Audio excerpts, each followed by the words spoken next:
ஏறக்குறைய நடுராத்திரியில வராக நதிக்கரையிலிருந்து கிளம்பின மாமல்லரும் பரஞ்சோதியும் காஞ்சிக்கு வேகமா போயிட்டு இருந்தாங்க. நடுநடுல அவங்களுக்கு ரெஸ்ட் எடுக்கிறதுக்கான வசதியும், குதிரை ரொம்ப தூரம் போறனால டயர்டாகி லேட் ஆகாம சீக்கிரம் போறதுக்காக மாற்று குதிரைகளும் வச்சிருந்தாங்க. அவங்களுக்கு பின்னாடி வரதுக்காக வீரர்கள் கூட அங்கங்க மாறினாங்க. இதெல்லாம் பார்த்த மாமல்லருக்கு ரொம்ப வியப்பா இருந்துச்சு. அந்த வழியில நமக்கு முன்னாடி போன அப்பா தான் இதெல்லாம் பண்ணிட்டு போயிருக்காருன்னு நினைச்சு பரஞ்சோதி கிட்ட அதை சொல்லி சொல்லி சந்தோஷப்பட்டாரு. அதுக்கு பரஞ்சோதி, இதுக்கே ஆச்சரியப்பட்டா எப்படி?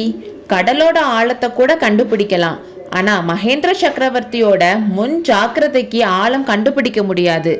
8 மாசமா அவர் கூட இருந்ததுல நேர்ல பார்த்தேன். அதனாலதான் சக்கரவர்த்தி எது சொன்னாலும் அதுக்கு மாறா என் மனசுல கூட நினைக்கிறது இல்லைன்னு சொன்னாரு. வடபெண்ணை நதிக்கரையில தங்கி வாதாபி சைன்யத்தை 8 மாசமா தடுத்து நிப்பாட்டி வைக்க சக்கரவர்த்தி பண்ண யுக்திகளையும் தந்திரங்களையும் பத்தி ரொம்ப பெருமையா பரஞ்சோதி சொல்லிட்டு இருந்தாரு. ஆனா மாமல்லருக்கு அது பெருசா சந்தோஷத்தை கொடுக்கல.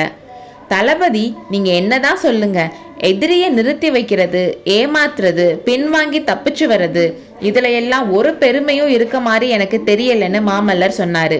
அதுக்கு பரஞ்சோதி, யுத்தத்துல பின்வாங்க வேண்டிய நேரமும் இருக்கு, எதிர்த்து சண்டை போடுற நேரமும் இருக்கு.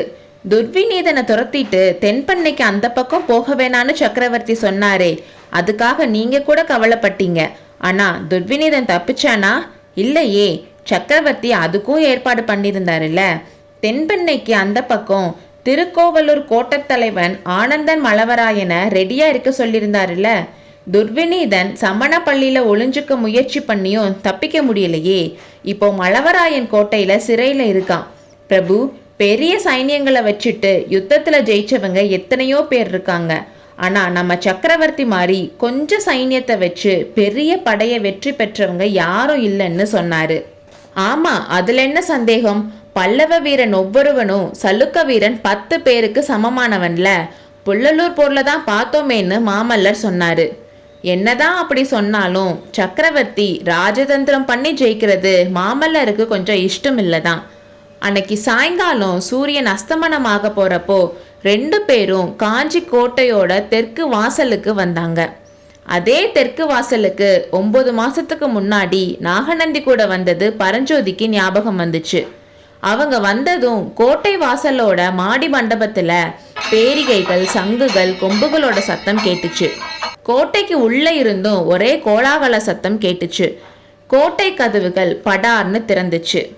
உள்ள பார்த்தா கண்ணு கெட்டின தூரம் வரைக்கும் பல்லவ வீரர்கள் அணிவகுத்து நின்றிருந்தாங்க. வீதி முழுக்க மக்கள் நின்று இருந்தாங்க. வெற்றி வாகை சூடி வர மாமல்லருக்கு மலர் தூவி வரவேற்க பெண்கள் எல்லாரும் கையில பூக்களோட நின்றுட்டு இருந்தாங்க. காஞ்சி நகரம் அன்னைக்கு கோலாகலமா இருந்ததுக்கு 2 காரணங்கள் இருந்துச்சு. ஒன்று, போர்க்களத்துல இருந்து பல்லவ சைன்யம் காஞ்சிக்கு திரும்பி வந்தாச்சு. சேனாதிபதி கலிப்பகையார் தலைமையில 1,00,000 வீரர்கள் காஞ்சிக்கு வந்தனால கலகலன்னு இருந்துச்சு. இன்னொன்னு, புள்ளலூர் சண்டையில மாமல்லரோட வெற்றி எல்லாருக்கும் குஷியை கொடுத்துருந்துச்சு. அதுலயும் அவர் திரும்பி வராரு, அவரை பார்க்க போறோம்னு எல்லாரும் குஷியா இருந்தாங்க. தூக்கி நிப்பாட்டி வச்சிருந்த பாலம் அகழி மேல போட்டதும் எல்லாரும் கோட்டைக்குள்ள வந்தாங்க. எல்லாரும் உள்ள வந்ததும் கதவுகள் மறுபடியும் சாத்திக்கிச்சு. இவ்வளோ நேரம் ரிஷப கொடிகளை கைகளை வச்சு பிடிச்சிட்டு இருந்த வீரர்கள் மாமல்லர் உள்ள வந்ததும் எல்லாரும் ஒரே நேரத்துல மேல தூக்கி பிடிச்சாங்க. காத்துல சடசடன்னு அடிச்சுக்கிட்டு அதுவும் சந்தோஷமா பறந்துட்டு இருந்துச்சு. மாமல்லர் வந்துட்டாருன்னு தூரத்துல இருந்த மக்களுக்கு கூட அந்த கொடிகள் சொல்லுச்சு.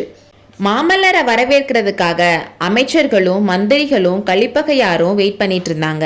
பரஞ்சோதியும் மாமல்லரும் குதிரையில இருந்து இறங்கி வந்ததும் தங்க நிறத்துல இருந்த பூக்களை வச்சு பண்ணிருந்த மாலைய மாமல்லர் கழுத்துல போட்டாங்க. புள்ளலூர் போர்க்களத்தில் கங்க நாட்டு மன்னனை புறங்கண்ட வீராதி வீர மாமல்லர் வாழ்கன்னு சொன்னதும் வாழ்க வாழ்கன்ற கோஷம் காஞ்சி நகர் முழுக்க கேட்டுச்சு. இந்த வரவேற்புனால மாமல்லருக்கு கொஞ்சம் கூட மகிழ்ச்சி இல்லை. அப்பா முன்னாடியே வந்து இதுக்கெல்லாம் ஏற்பாடு பண்ணியிருக்காரு போலன்னு நினைச்சாரு. காஞ்சிக்கு பக்கத்துல எதிரிகளோட படை வந்துட்டு இருக்கும்போது இப்போ எதுக்கு இதெல்லாம்னு நினைச்சாரு. உடனே அப்பாவை பார்க்கணும்னு ஆசையும் வந்துச்சு. உடனே குதிரையில ஏறி மாமல்லரும் பரஞ்சோதியும் அரண்மனைக்கு போனாங்க. உள்ள போனதும் அந்த புறத்து வாசல்ல புவன மகாதேவி நின்றுட்டு இருந்தாங்க. போர்க்காலத்துல வெற்றி மாலை சூடிட்டு வந்த மகனுக்கு ஆராத்தி எடுத்து திருஷ்டி கழிச்சிட்டு, குழந்தாய், உன் வீரத்தை பத்தி கேட்டு எனக்கு புல்லரிச்சு போச்சு. மக்கள் எல்லாரும் சொல்ல முடியாத சந்தோஷத்துல இருக்காங்க. ஆனா உன் முகம் ஏன் வாடி போயிருக்கு? ரொம்ப தூரம் பிரயாணம் பண்ண அலுப்புனாலையான்னு கேட்டாங்க. ஆமாம் அம்மா, அதுவும் ஒரு காரணம்தான்.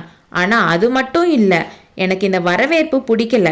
புள்ளலூர் சண்டையில வெற்றி பெற்றதெல்லாம் ஒரு வெற்றியா?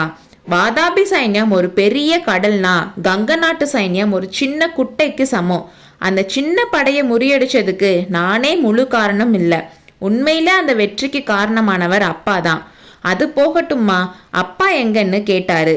இது என்ன குழந்தாய், அந்த கேள்வியை நான் உன்கிட்ட கேட்கணும்னு நினைச்சா நீ என்ன கேட்குற? அப்பா எங்க? அவரை நீ பார்க்கலையா?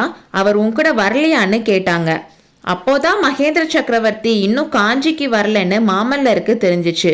நமக்கு முன்னாடியே கிளம்பினவர் இன்னும் ஏன் வந்து சேரல? வழியில ஏதாச்சும் ஆபத்து வந்திருக்குமா? வாதாபி படைகள் கோட்டையை சூழ்றதுக்குள்ள அப்பா வரலன்னா என்ன பண்றது? ராஜ்ய பொறுப்பும் யுத்தம் நடத்துற பொறுப்பும் நம்ம பார்த்துக்க வேண்டியதா வரும்லன்னு பல யோசனைகள் பண்ணாரு.